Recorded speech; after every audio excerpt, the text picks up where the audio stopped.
All right. Welcome, everyone, to the episode of Elbows Type Podcast. It's your host, Travis. Today, I have a very special guest in Fabio Cannela. Cannella, right? Cannela. Yeah, Fabio Cannela. Okay. I said it right in my head. I was like, wait, sometimes when you say it, when it comes out, it's not right. That's all right. That's all right. It's very unusual to hear that. It's my nickname. I've been called that way for since I joined Unity, and it's been sticking with me forever. 3 years now. So why is that your nickname? I have an accident back in 2010 when I broke my leg in a motorcycle, and I have a trophy in my leg. So I have a big like chest, big back, arms, and my legs get skin, so like chicken legs. So I have another Fabio. So I have the skin legs, the skin shin. So Canela is Canela sick. I mean like a skin shin. So I'm have been Canela, and stick with me for 3 years now. So Fabio, you were that major motorcycle accident, broke your leg and stuff like that. What kind of like happened and led up to your training afterwards? Uh, yeah, it was a very hard moment in my life because I had been told by the doctors you cannot train jiu-jitsu anymore, you can barely walk, do sports at all. And it was a very tough 30 days in the hospital, in the hospital bed by myself. Of course, friends coming to visit me. My family was in Brazil. It was a big hurricane in my life, and took a long time off the mats. Was 2 years off the mats, um, 6 months to start to walk again. Was very hard. More on the aspect of psychologically.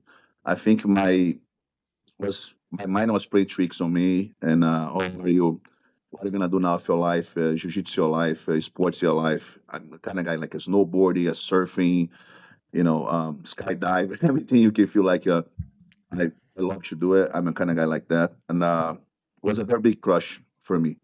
And after 2 years, I was in a new relationship with my wife now, Laura, and she got my Groupon. It was funny. She got my Groupon. I said, "No, I don't want to go do that again. I cannot do that anymore. I don't think he can be the same person." Uh, the expectations in my head was like, "All right, I'm gonna get my ass kicked." Well, that's what happened in my head. Pain, everything, and I went back. I went back to a Groupon, and I did like about like 30 classes, like 2 classes a week, another week, and one class, then 3 classes. I built it up, and I started feeling back. Um, then I found a local gym in Queens because the place I found the Groupon was far from me.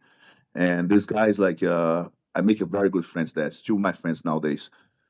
And these guys getting me back to jiu-jitsu. They open the mind for me, like in the terms of like, no man, push yourself this way, do what you can. So it was a very mental game, brother. Um, but thank God, I was able to get off this mood and push. And for like 8 months back in jiu-jitsu, I was competing. I was competing in Oh, local nice. tournaments. Yeah, and it was funny because my first tournament, I hit the podium and the gold right away. 2 subs. I was like, wow. I guess I didn't lost much, you know. And it was my way back. It was my way back. Like it was tough. I can tell you. Like for like 2 years, it was very hard to believe I could do jiu-jitsu again. And this really freaked my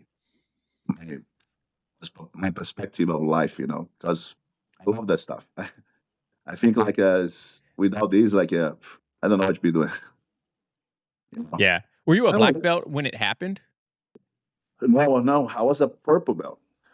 I was a purple belt. I was a purple belt, and oh man, go back and see all the white belts like chasing you. It's not fun. Everybody stepping you, and I was like early 30s. I was 31 to tell the truth when I get back, and I feel like, oh man, I'm getting old now. I feel like I'm 40 plus, and I feel young. The time I was 30, I was feeling old. It's old to go back to jiu-jitsu, and then that like be a good experience. Like I think it humbled me a lot, make me get more technical because I had a lot of limitations at the time. I broke Mm. my leg in 4 pieces, so it was bad. But I But went you've back had and multiple Sorry, tell me. You had multiple breaks in your journey though, right? Like, you started in '97, and then you had a couple breaks in that whole journey, right? And obviously, this was the hardest one to get back into, right? Yeah, I have a few breaks. The first one was when I decided to do MMA. I was still a blue belt. Back in the days, back in the 90s, like people jumping straight to MMA and the blue belts. Oh, okay, you learn how to do a double leg, you mount and you punch. That's it. And you throw it right there. That's what the thing back in the days. You learn how to do a double leg. That's it. You qualify to do MMA. And yeah, was insane, brother. And then my first one was almost a bare knuckle. Was just a gauze wrap in the hand. Wasn't even a wrap or a real wrap. It was just gauze in the hands, and I was inside of the gym. Closed the doors, and I fight this guy. We had like we didn't have scales. We just say I'm 70 kilos. You 70 kilos, and let's do it. And eventually, I did some amateur MMA fights. Unfortunately, I don't have a share dog. And the time like I was doing was no share dogs there, no professional thing going on. It was vale tudo basically. It was not really considered MMA. It was like a just vale tudo. You go there, you go in a boxing ring, and you just throw punches, take down, and fight however you can. It was fun. It was a lot of fun. And at the time, I kind of like left the gi for a little bit. I was doing like some no gi stuff and more specifically for MMA, and I had fun. And but the gi, I had to go back to the gi. Like after that break, I didn't enjoy as much MMA as I thought I would be, and I went back to jiu-jitsu, and then I had to move here. When I move here, I have a little break again. Financial, move to another country, you gotta work a lot. Especially first barrier was the language. So I was speaking very little English, and to get with the English, the kind of line of work I was doing back, bus boy, even clean houses. I did some housekeeping stuff, and then I started to get financially stable, and I was able to go back to jiu-jitsu. It took a while. Took like 3 years in US before I even think about jiu-jitsu again. So That's why did you start jujitsu growing up in Brazil? Was it just like the thing like everyone was doing? Or I talked to some people that grew up in Brazil that started jujitsu in like the '80s, and they were actually telling me like it wasn't as popular as people think it was in Brazil in the '80s and '90s. But what led you into starting jujitsu? Oh man, actually popular in my time from my state. I come from Bahia, Northeast. It's capoeira. I don't know if you know about capoeira, the Brazilian Hmm. martial art. Yep. Yeah. Capoeira was very popular, and that's how I started martial arts initially. It's my great friend Lampreia, Master Lampreia. Um, he used to teach in a little boss club over there, and I was doing for him for a little while, and I saw Royce Grace fighting, brother. That stuff really like, oh my god, this little guy, 70 kilos, get beasts and dominated then the Gihon. And I was a very, very, very skinny kid. Like, I didn't get bullied because I never think about what's bullying. I think it was just boys being boys. You push around here, push around there. If Yeah. you couldn't, if you could not fist fight somebody, you just grab a couple of rocks and throw them down and solve the problem, run away. And I saw Royce Grace, and I said, "Oh my God, that's what I was waiting for." You know, and we didn't have jiu-jitsu in my state at the time. It was very, very hard to find jiu-jitsu. And I started to do judo. So let me do judo. It's very similar. Let me try to do judo. And I did judo for about like 2 years when I met Master Mauricio Hobby. I think he's the highest belt in Grace Barra now. I think he's red belt by now. At the time, he was like a fifth degree black belt.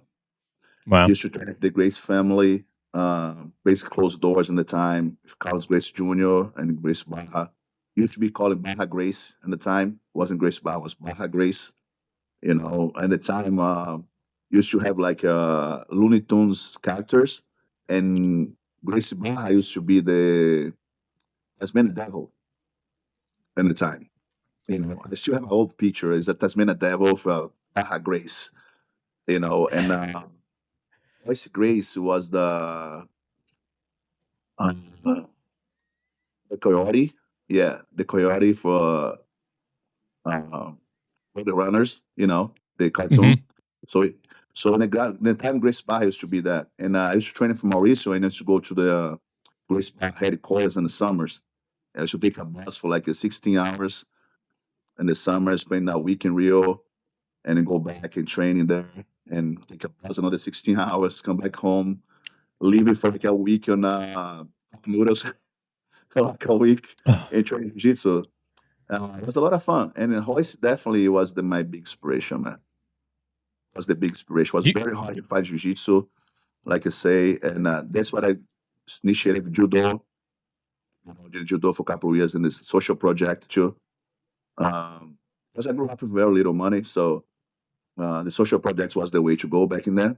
You give whatever you had in your hands, and then I finally found jiu-jitsu, and that day I changed my life. I think like was the best thing I couldn't find. Mauricio was a guy from Rio de Janeiro, like a real jiu-jitsu guy.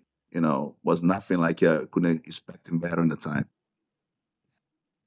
I think it's pretty much that, brother. Like the guy just dropped in a parachute in my state, and bring the best jiu-jitsu I could ask. yeah, that's incredible, man. Do you feel like that there was any translation from capoeira to jujitsu, or did obviously judo is going to have a good translation over, but do you feel like your capoeira had any help when you first started jujitsu or judo? Oh, definitely capoeira. Capoeira. A lot of people don't know about it. People think it's a dance and stuff like that. But what people don't know, Helio Gracie do capoeira. Oh The wow. double, we call it baiana in Brazil. We call it baiana because it's from Bahia. So the double leg is called baiana for that reason. Baiana comes from capoeira. You know, uh, and a lot of the things like the passing, the cartwheel passing, a bunch of stuff is incorporated in jiu-jitsu through capoeira. I think most every single jiu-jitsu artist I know for back in the days you should try. You know, even my friend Leandro Low, when he got injured, I think it was 2016 words when he dislocated his shoulder.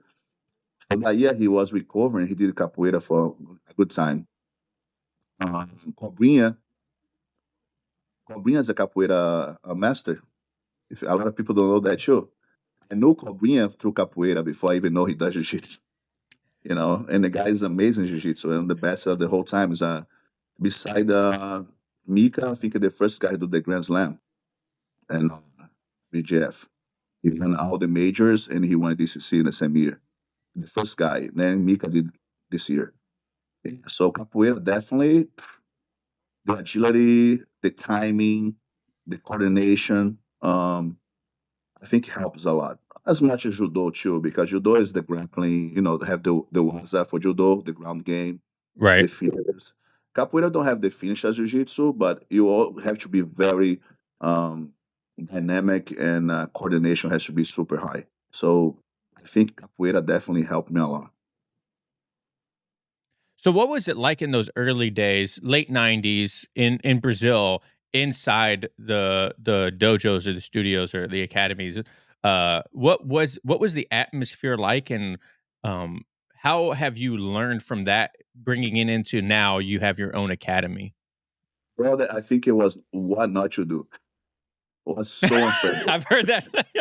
So unfriendly. People used to put the knee on your ears, knee on neck, very, very brutal. Like I say, I was a very skinny kid when I was in my early days in jiu-jitsu. So I was a smaller guy in the gym all the time. And those guys just like put the knee in my ear, try to make me a cauliflower. Yeah, thank God I don't have one. I don't like it. They used to try that. They used to come and they put the knuckles in your ear, put the knees in your ear, put the knuckles in your rib cage to open up. They try to get a choke, they throw the punch in your neck. Now, of course, like if you go in the scene of competition, you're gonna see that. But that's what's everyday training. You know. Beside also like the aspect of like cleaning, the hygiene was completely different too. The dojos Mm. was clean all the time. People used to me myself. I repeat my same gi for the whole week. Just wash them maybe one twice a week. Finish training, I hang dry outside of my house, and I was training again the same gi. Wash after training like 2 or 3 sessions. So all these things change. Of course, like maybe it was the reason of people didn't have money to have like multiple gis. I have one gi for like almost 3 years. And then, uh, so all this stuff like change and change for better. I think now you go in a jiu-jitsu place, it look like a studio, a yoga studio. You're gonna Mhm. see plants around. You're gonna see people sanitizing. And my gym, to walk into the mats, you have a sanitizing station that you're gonna step in on. You have some microbial product and all. You're gonna step in on. You're gonna dry your feet. You're gonna walk in there. So those things like change. Plus, like oh my god, the techniques come on like a long way. Jiu-jitsu now is super technical. I think the methodology to most the big schools they have a way to teach that's really make you improve faster. Back in the days was just like Romulo put in there in his slogan, everyday porrada. So you would go for a fucking you go fight every day, It was a fight every day, you know. Every day was like a you fight. Was good to build character, a lot of people, like I say, it was very unfriendly, so a lot of people probably give it up for that reason. They're walking in, just get beat up every day and give up. But nowadays it's different. Like people is more friendly. You want to keep people in the gym. You want to welcome the white belt. You want to make him feel comfortable. Back in the day, it's just like, oh, get that white belt, beat him up. We get better.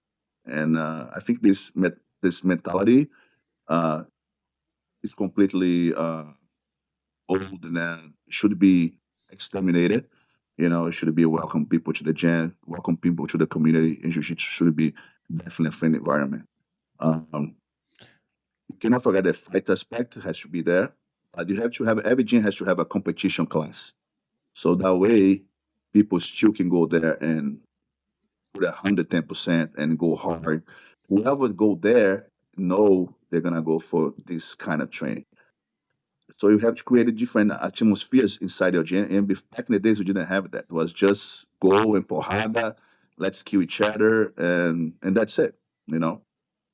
So definitely, man. I back in the days, what not to do to have a gym.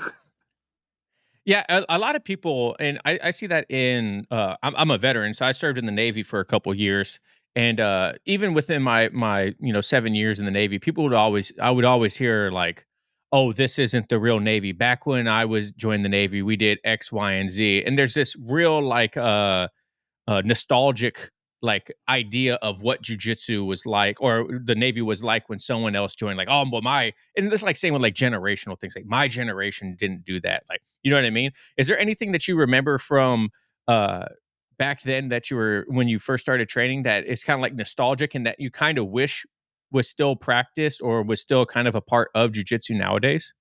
Oh, there's one thing that I think like should be still going on is the respect for the mats. You know, you walk in there, you bounce the mats, you bounce your professor, you shake all the partners' hands. A lot of gyms still keep that. I try to keep as much as I can. I see sometimes that new generation they're walking in the mats and just like walking in without tie the belt and just throw the belt on the side. They go drill. Uh, I think this kind of stuff definitely back in the days you're gonna get yourself in a big trouble.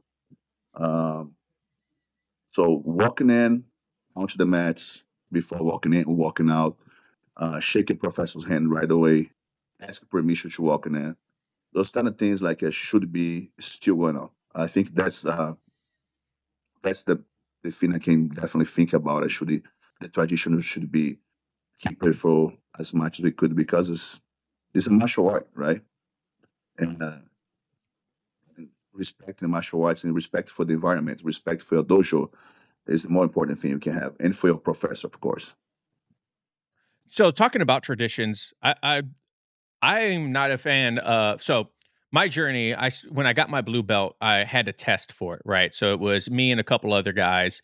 And we were put in the center of the mats, and everyone in the academy just went through us, and we had to do certain amount of techniques, show certain techniques, and it was like an hour long, demonstration of our jujitsu skill to get our blue belt. My purple belt, it was my buddy gave it to me. He's been the academy owner the whole time, but he didn't want to do testing anymore. We don't do a gauntlet, or he doesn't choke us. Sometimes they do a judo throw, maybe, like a half-ass judo throw. It's like we have all these traditions.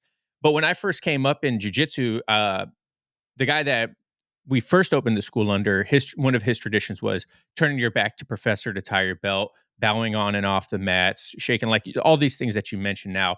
And we definitely have laxed a lot of those things. But when it comes to your idea of traditions, how do you balance maintaining that martial art and not having that dogma of old school jujitsu of these things have to still be done, and and not innovating or moving forward with the martial art?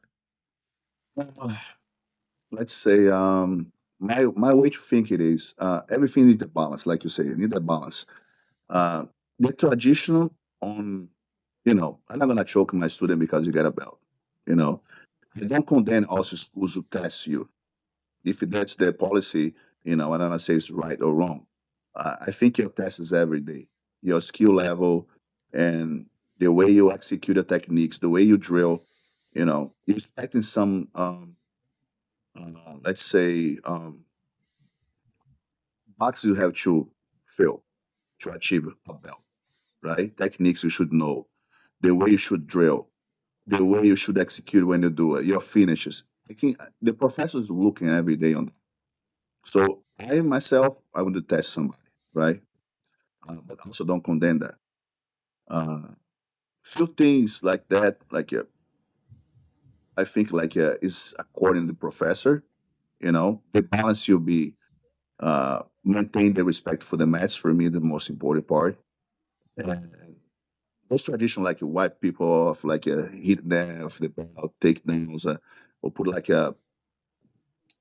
everybody gonna take down this person because switch the belt or choke the person down to. It's gonna be according to the professor. Like I myself, I'm gonna do that enough of that. Uh, because I want to go through a very hard time rolling, a very hard time putting, people who go to work it all day, come to jiu-jitsu, and we're gonna beat him up on the best day of his life is get his belt. You know, I think Yeah. should be like a reward for the guy. No, really like, oh, I'm gonna, you know, turn your back, gonna hit you with my belt. No, I went through that. To tell the truth, I went through that. My first belts, blue, purple. I got hit, even brown. I got hit myself. After that, when I moved to Unity, I haven't seen that, and it's something I think it was important to see myself too, to see how things can be changed, and it's a happy time, a happy day. Let's keep happy. So the balance, like you say, is good to have the balance. The tradition of respect your mat, but also keep the happiness of get a promotion or get a stripe, or also like back in the days, you didn't have a day that you just like throw a party, like end of the year party, uh, gym anniversary. You didn't have those stuff before, and I think these things are good to create a community and make people get together. So this balance is very good. Like there's that's something like I think like get some evolution, get some better understand of the martial art in terms of like has to be a happy place to, it has to be having fun and be happy in the environment. I think that's the balance between be happy and still keep tradition in terms of like martial mat and all this stuff. So um, I think that's the midterm I found on myself and to carry on in the gym. You know. Since you're an academy owner now, what's been the biggest eye opener that a lot of people that listen to the show, some of them have aspirations of opening their own academy, some of them don't, and I sometimes I get questions from people, that are blue purples and like, hey man, I kind of want to open an academy. Some of them that listen run their own academy already at blue and purple. You know what I mean? What was the biggest eye opener for you as a seasoned, practitioner? When you opened up your academy, you were like, holy crap, I didn't even think about this. Oh man, um, I think the most important part for me when I opened academy and I was scared of is how to deliver what I know, right? Mm, Uh, and then how to create a system of teaching. Of course, I was be teaching for a long time. You know, I teach multiple academies before I opened my own. I teach in Mutumbaxé, uh, Jiu-Jitsu school, Capoeira. I teach in another a great school in Brooklyn, Gary, and I also teach with my professor Murilo in Unity. So it scared me a little bit to do myself and have my own program because when you teach classes here and there is one thing, but you have to create a system that you're gonna have to make people understand what you want to deliver. That's what's the big part. So I suggest like anybody who open a gym, uh, start to write down beforehand, you know, techniques and a system that they want to teach, like a curriculum. You must have a curriculum. I cannot show today you how to do arm bar and tomorrow how to do a choke for the back. You know, I have to create a system that people are going to be progressing. You have to teach a technique into, in my case, I think like that, until like 80% of the room have a big understand of the position. If I have to carry on for an extra week, the technique, I will carry on. So for a big example, this week you'll be working lasso, right? So it'll be a whole week in lasso and gonna be an extra another week in lasso. So the variations of the lasso. First, a couple of days just to set up the lasso, how to set up the lasso the right way for the spider to the lasso, and how to interest and drills about it, how to keep a nice grip, how to get deep enough, and how to get as sloppy, and then progress for the sweeps, and the sweeps for progression for the sweeps for the mount, and progress for the sweep for the pass. And I think you have to have this right down and have a now we have an iPad, so you can get an iPad and write down your classes for the past next like 3 months. Listen, that's what I'm gonna be teaching for the next 3 months, right? So can be a little faster if everybody understand faster. Like if simple things like a spider is an easy sweep, triangle for a spider, uh, and more plata for spider. So this things is easy to capture more than the lasso and more than the back takes. So depending which kind of technique you're gonna show, might be a little run a little faster. You plan it for 10 days, might run in 7 days. The other things you plan it for 10 days is gonna be run in 15 days. So you have to have a balance and write down then at least the next 3 months or 4 months what you're gonna be showing, so you don't get lost. Today you show lasso, tomorrow you show bolo. So this is slow down the people progress and understand of the jiu-jitsu. You have to have a curriculum. I think anybody who open a gym right now, start to write down your curriculum and work that way. Another thing, I suggest nobody to go one night before and see a technique and try to show his students because you don't know the technique yet. That's cool. I saw the stuff in YouTube. I saw the stuff in TikTok. I saw the stuff whatever platform you see the technique. I think that's cool. Boom, I'm gonna show right now. No, you don't know the technique. You never did a technique before. You don't know the mechanics of the technique, right? So you have to show when you know. And I don't suggest any blue belts to open a gym. In my opinion, you have to have a little bit. Of course, has blue belts now. They're killers, fighting and stuff like that. But if you didn't went through the process of understanding better, purple belt and above, okay, there you are. You doing for a certain amount of time. You went through a bunch of techniques and tournaments, and not just fighting tournaments, but you have coach your friends. You have to coach. You have been in a atmosphere for a long time. You mature in jiu-jitsu. And like anything in life, you cannot do 1 year in college and decide to do a surgery as a doctor, right? So I think jiu-jitsu the same way. You have to study enough to be able to teach. So I think like mostly blue belts they're good in like 2 or 3 things, and then that's awesome. And the guy, guy's amazing lasso, and he be doing lasso. Those guys amazing back take. But when the time to teach, you're gonna be repeating over and over and over. So I think you have to have mature yourself and train enough to be able to deliver every single aspect of jiu-jitsu. you know, not just the techniques, but the way to conduct your students through the mat, and then as the thing's going to run wide. So, but if the guy decides to, it's not me that going to tell him not to, he educate for his students.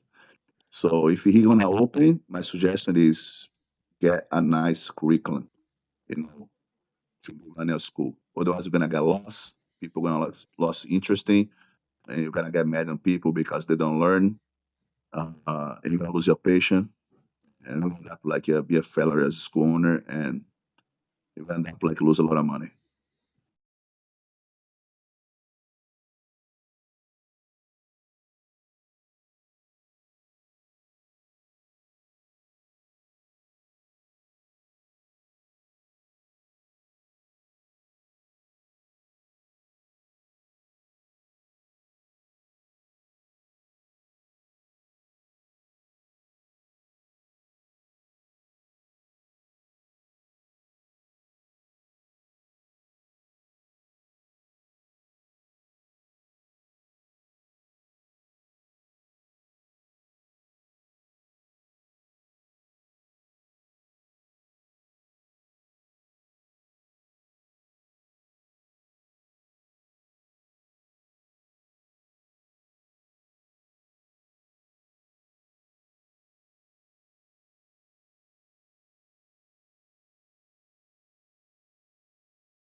How important is like self study to you as an academy owner now, to where you don't want to uh you don't want to be like on the cutting edge of techniques, right? Because a lot of times those things are fleeting. Just because it works in a short period doesn't mean that it's going to work for long term jujitsu. You know what I mean?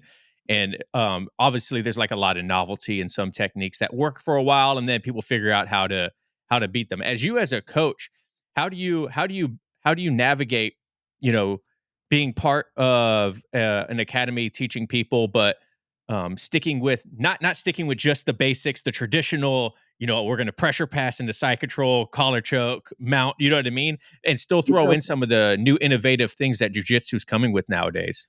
Um, I think it's very important to be contemporary in jiu-jitsu, right? You have to be going with the flow. In particular, myself, I play a lot of lapel. I play K guard, I play lapel, I play open guard. I bolo myself too. I studied in the gym for the past 10 years. I be with Professor Murilo Santana in Unity.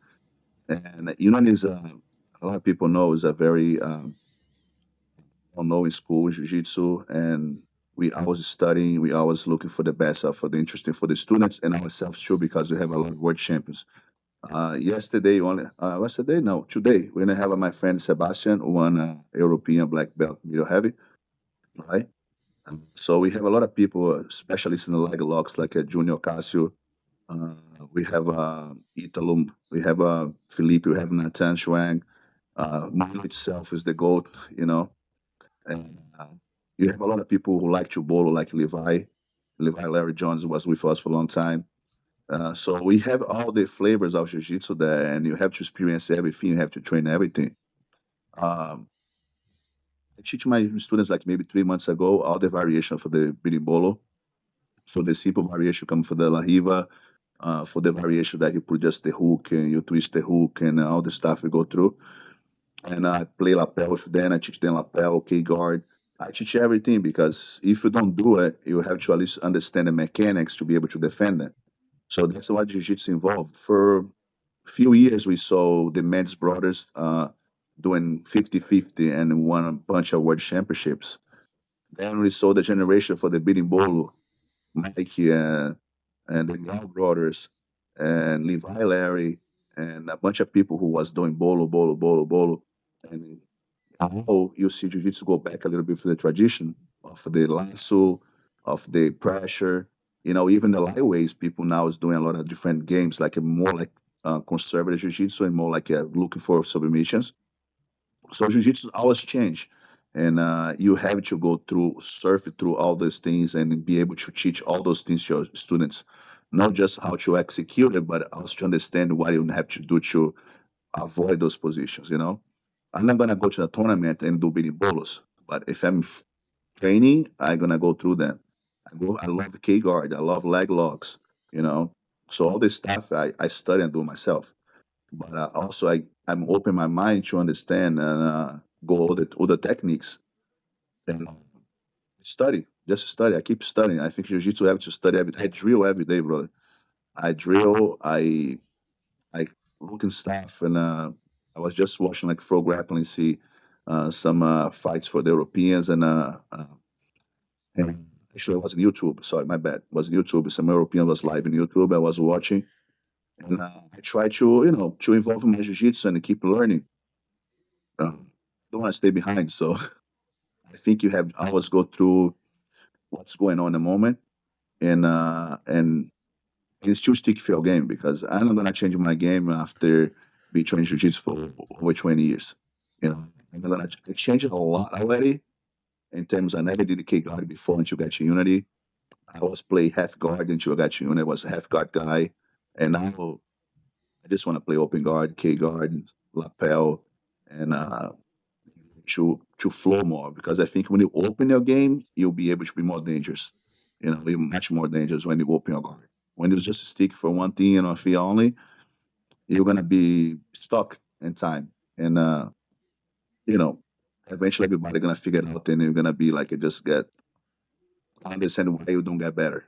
So what do you feel like is more important when you're coaching? A lot of times we'll spend, oh, not a lot of times. I don't know if we really necessarily do it too much anymore. But we would spend a week on attacking a submission, and then we would spend a week on defending the submission. You know what I mean? And I feel like sometimes that could be a little bit repetitive, because if you understand the mechanics of the submission, you should be able to understand how to de-engineer it to where you can't get it. But my question is to you, what's more important, learning how to defend the submission or learning how to attack the submission when you're teaching? Oh my God, that's a little it's a little hard to answer, because like you say, if you train the submission, you understand the mechanics, so you know how to do the inverse to be able to get out. You should be on mind already. Okay, if the guy needs to put my arm at this angle, if I just turn my finger this way, the angle change, he's not gonna be able to finish me. But a lot of people, especially like in the beginning, they cannot figure out this stuff themselves. I think Yeah, this kind of this 100%. yeah, it start to come after you being like jiu-jitsu for like a 2, 3, 4 years.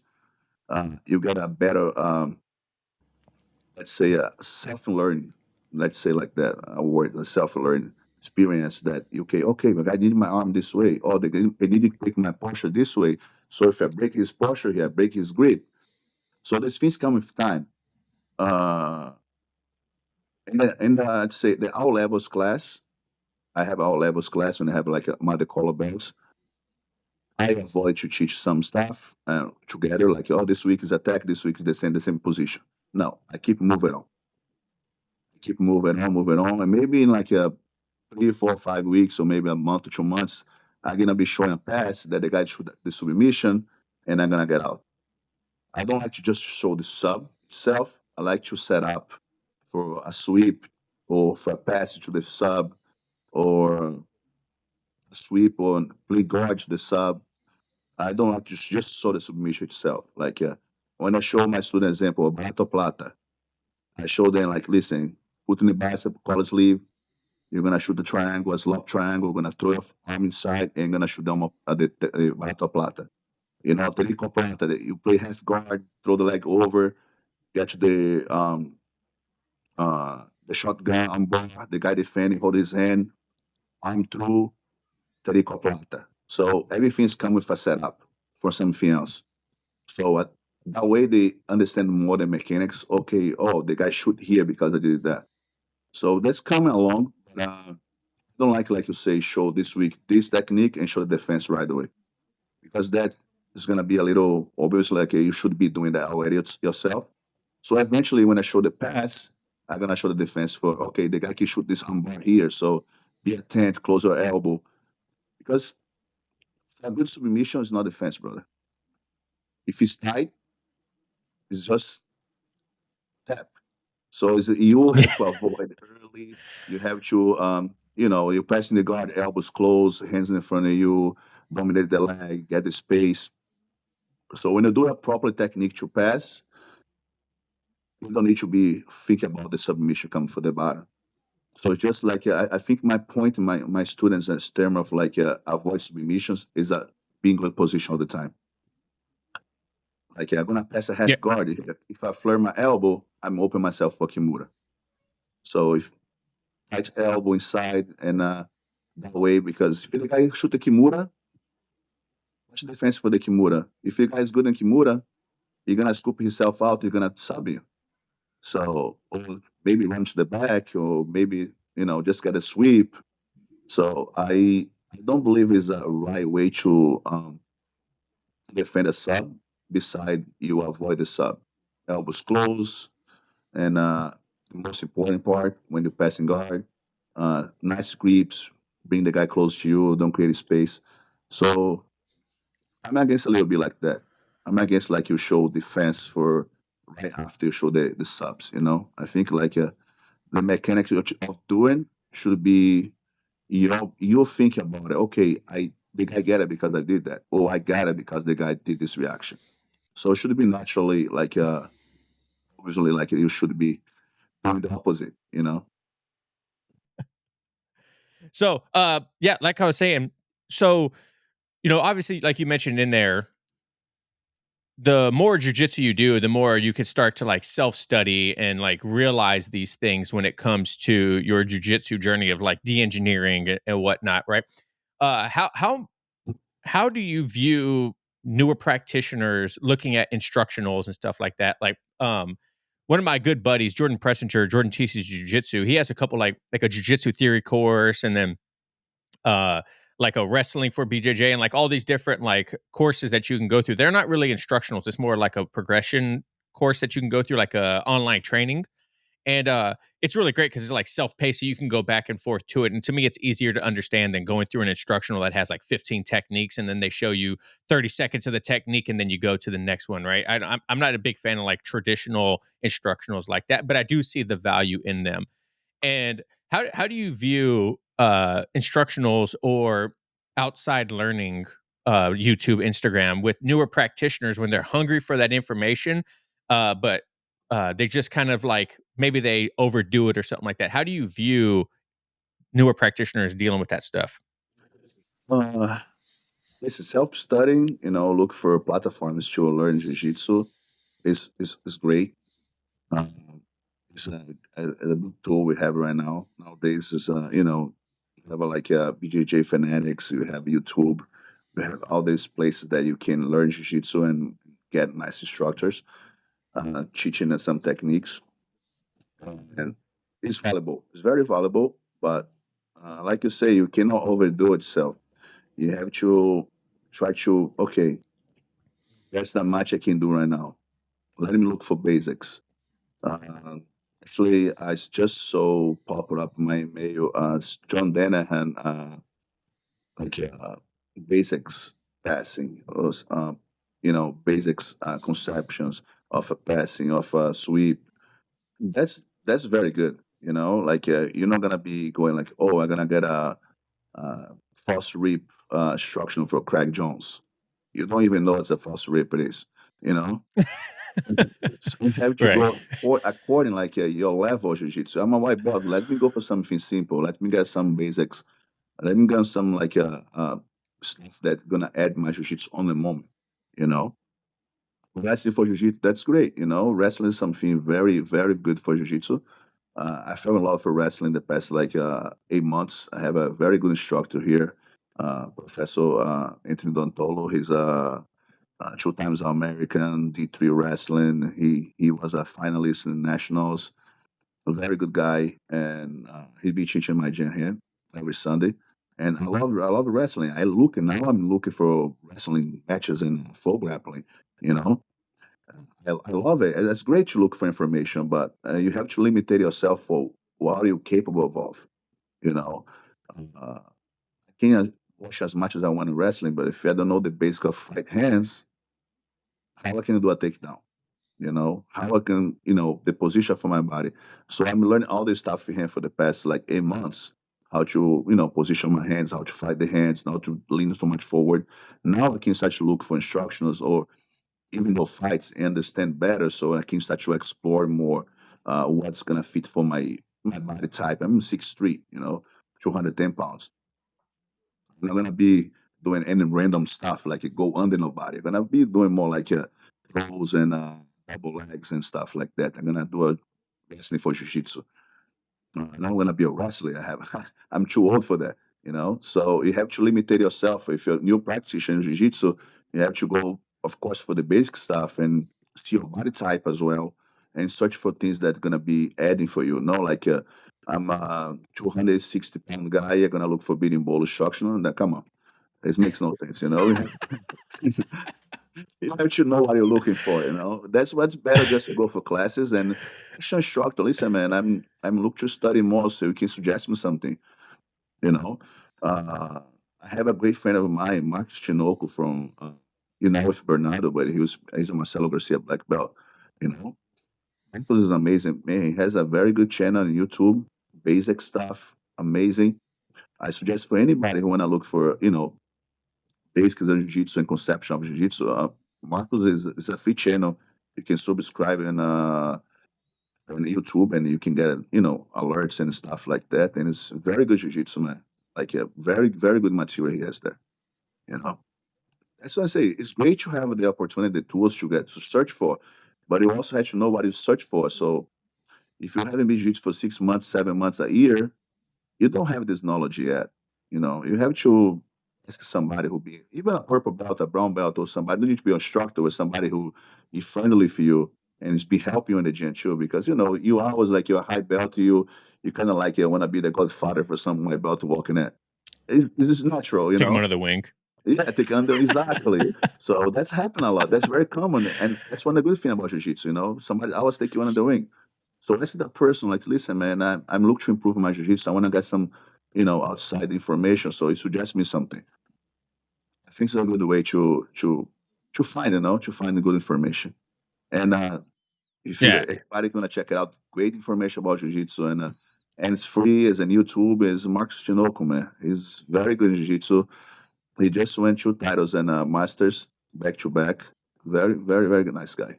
Amazing black belt. And good person too. Yeah, and if you guys are interested in that, I'll try to, if I can find it on YouTube. I'll look it up when we get done here, and I'll put it down on a link below. And then also, if you want to $25 off Jordan's courses, the link will be down below too. If you guys want to check those out as well. I have two communities. Well, that I started because of the podcast. I have a Facebook group and a Discord server, and the links for those are also gonna be down below if you guys want to join those. But I just recently asked my Facebook and Discord, what do they feel like they need to improve in order to make it to the next rank? Kind of like a self reflection of where people feel like their weaknesses are and where they think that they need to progress in order to get to the next level. When you come to promotions, what do you look for in like a someone that's going to get promoted to blue or someone that's going to get promoted to purple, brown, black, or whatever? Because I know blue and white are very similar, especially brand new blue to white. There's not a whole lot of difference. But me personally, I can't tell what makes the difference between a seasoned brown and like a fresh black. Like I don't understand where the transfer is to the next level. Like in your eyes, where do the belts separate in when it comes to promotion? uh, I think like between the like say the white and the blue is not a big transition. You know, it's just basically the guy have the understanding of the jiu-jitsu itself now, how to position his body, what to do, how to frame, how to defend, all this stuff is basically like the first step, right? Of course, the guy has to mature a little bit, 1 or 2 years minimum. If you know that D1 wrestling champion, that's different. He has a different speed of the body. But for blue to purple, I think that's when it starts to come a little hard, right? The guy has to know how to train himself. He has to understand what he has to fix, what he has to do for improvement. The professor cannot put the whole information ahead. You have to be drill your own stuff and drill your own technique, know how to drill. Because the purple belt to say, like, listen, free drill, and the guy got lost, I don't think he should be in his belt. You know, that's something can happen to a white, to a blue belt. A purple belt is say free drill. He should have the know which kind of technique he likes to do, which kind of technique he want to improve, which kind of finish he want to sharpen up. And the guy to purple to brown is because the guy when he went to his face and he been doing a good job. You know, he know how to fight. He know how to train himself. He know how to. If you ask him, oh man, can you show a technique here? Can you show me this? And of course, I had stuff to fix because everybody has. I still have to be fixed myself. You know, I was looking for my improving something. So when I got to Brown, you basically like, is the time just to bring out together. You know, bring out together and be able to deliver technique well. Uh, be able to have like I was a good A B C game. You know how to, I call a big game is like something you'll be working, hit some people don't hit. So you want to sharpen it up a little bit. And the C is more like, uh, you want to be more, okay, I want to work in this defense here. I want to work in this, I have a weakness here in my passing, for example, I need cut to the left. So I want to fix which kind of frame I'm using, which kind of regarding I'm doing, in which retention, regarding, and all this stuff. It'll be a C game, and then you're gonna be get a white belt to roll with, and you're gonna be doing that. You're not gonna be killing the guy.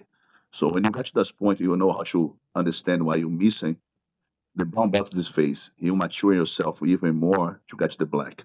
And the black is a new beginning, bro, because you understand everything, you went through everything, and now it's time to get mature about it.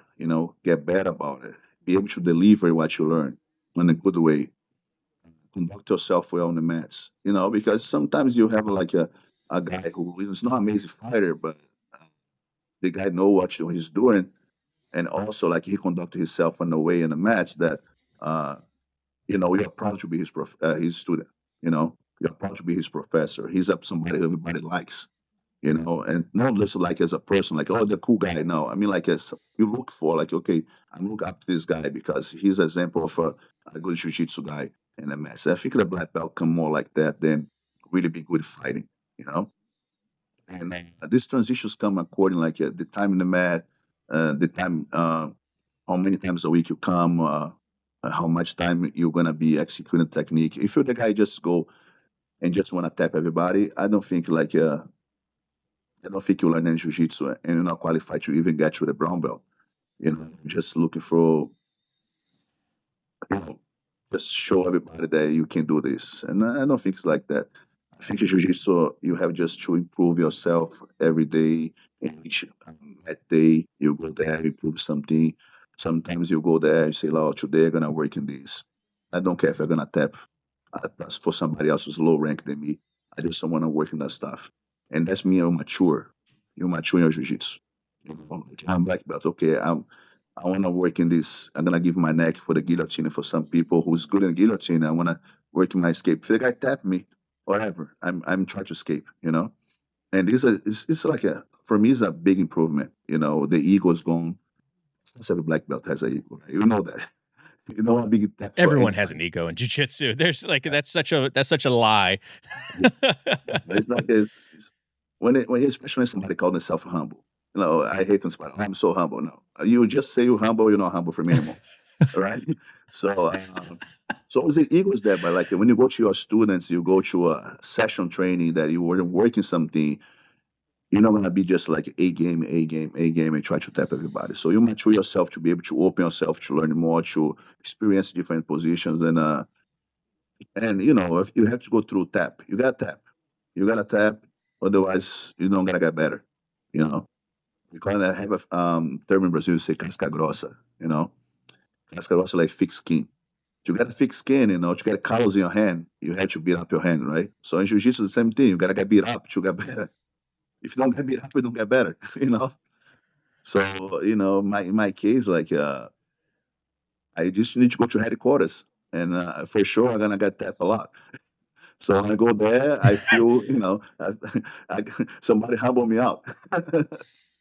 And I feel better because I got me here. Say, okay, I'm not that big guy. I was somebody better than you in the mat.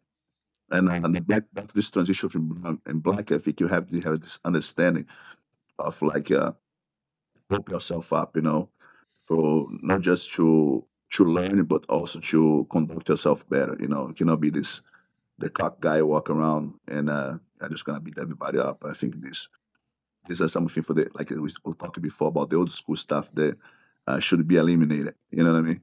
So I think that's my conception of switch belts. It should be according like you self improvement on the mats.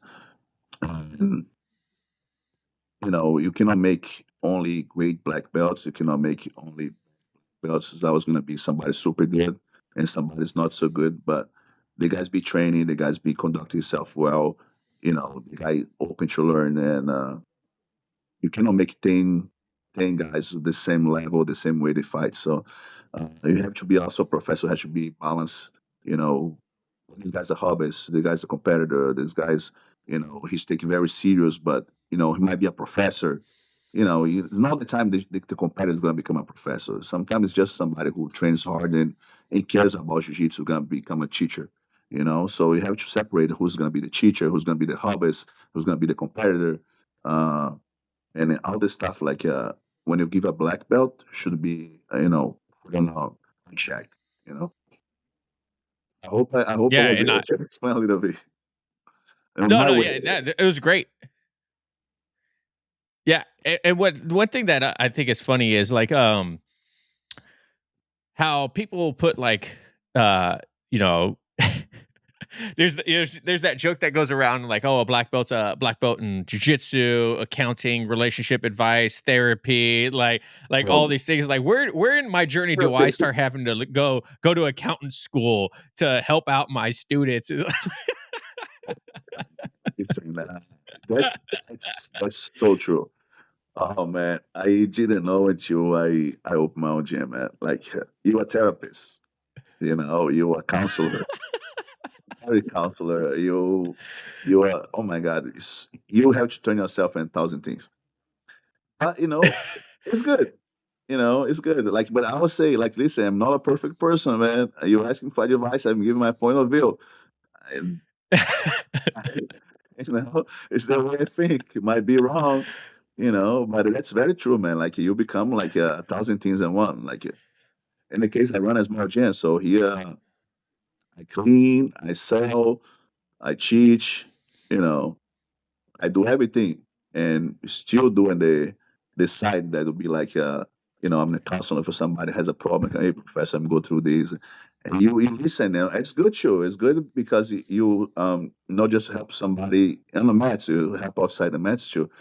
You know, I try to give you the best advice I can, but like I always keep saying, like man, I'm not perfect.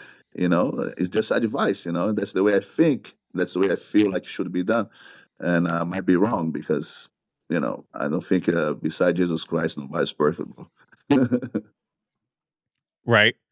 Hey, well, Fabio, I want to thank you so much for coming on the show today, man. This was a great conversation. I loved Or your point of coach. view on how things have changed and everything that comes along with it. And I like to end every show with the same question. If you could give a piece of advice to a brand new white belt, what would it be?